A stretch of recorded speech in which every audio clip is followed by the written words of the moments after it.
Good morning, students. Today we are going to start second chapter of history, that is nationalism in India. Bharat में राष्ट्रीयता की भावना किस तरह से उदय हुई, किस तरह से फैली और फिर क्या इसका रिजल्ट आया, ये सेकंड चैप्टर हमें सब कुछ ये डिस्कस करता है. So nationalism in India, again I would like to tell you meaning of nationalism.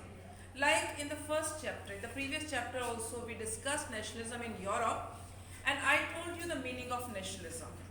Like the love, affection, respect, the feeling of unique oneness, देशभक्ति की भावना अपने देश के लिए.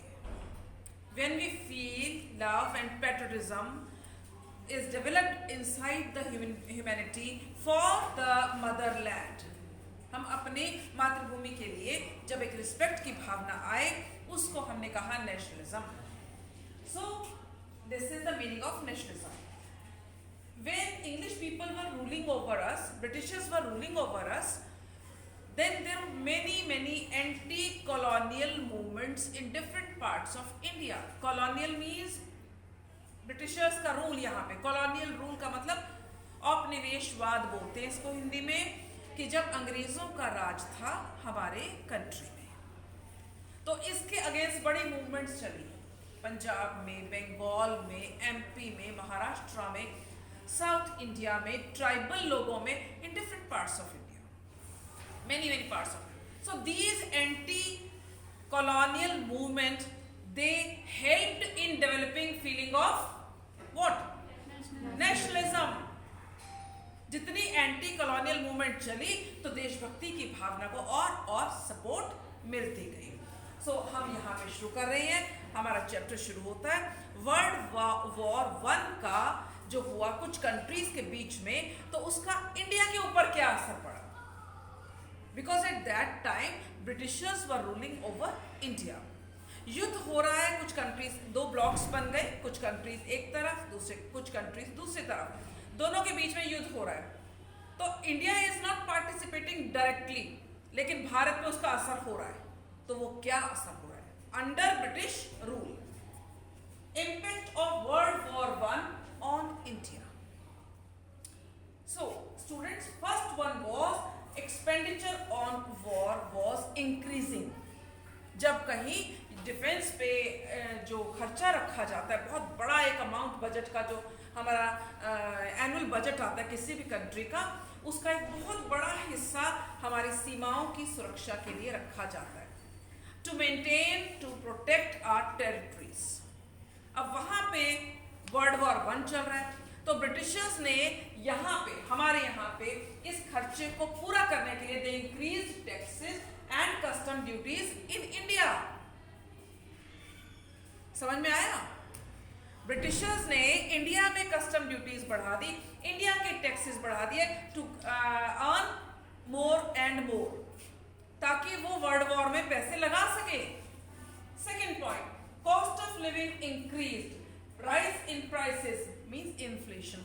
तो उस समय महंगाई बहुत बढ़ गई, लोगों के लिए सरवाइव करना मुश्किल हो गया, इंडियंस के लिए. Third one, the negative impact was forced recruitment in army. लोगों को गांव में, specially in the rural area, forced मतलब जबरदस्ती भर्ती किए जाने लगे. हर परिवार से लोग वहां पे सेना में भर्ती हो, तो लोगों में बहुत गुस्सा था वर्ल्ड वॉर 1 के समय पे.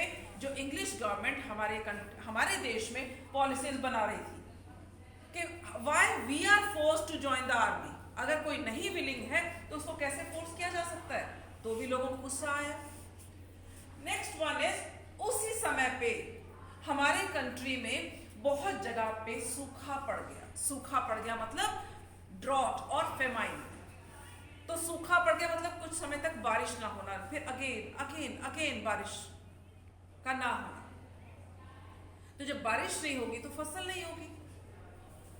इसलिए उस वजह से लोगों, एक तो पहले ही राइज इन प्राइसेस था, इन्फ्लेशन वॉज देयर, महंगाई बहुत थी, ऊपर से एक नेचुरल भी एक मार पड़ने लगी कि बारिश नहीं आई. So because of that drought, millions of people were killed. And second important thing was epidemic also resulted in death of millions of people. उसी समय पे एक महामारी फैल गई इंडिया में, इन्फ्लुएंजा जैसा अब ये कोरोना पीरियड चल रहा है। ये भी पूरी दुनिया में आई, ये पूरे दुनिया में फैला, पर उस समय कुछ पार्ट्स में, इंडिया में तो था ही, कभी प्लेग फैल जाता था, कभी कोई और ऐसी महामारी लाइक इन्फ्लुएंजा उस समय भी हुआ।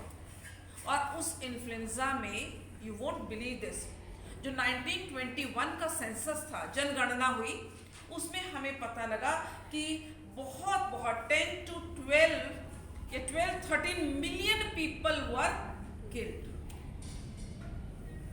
अकेले भारत में 12 और 13 million people were killed because of that epidemic, और 1 million is equal to 10 lakh.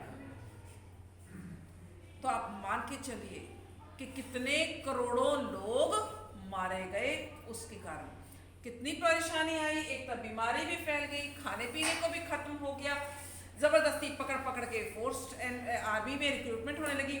So all these were the impacts of World War I on India. Is it clear? Thank you.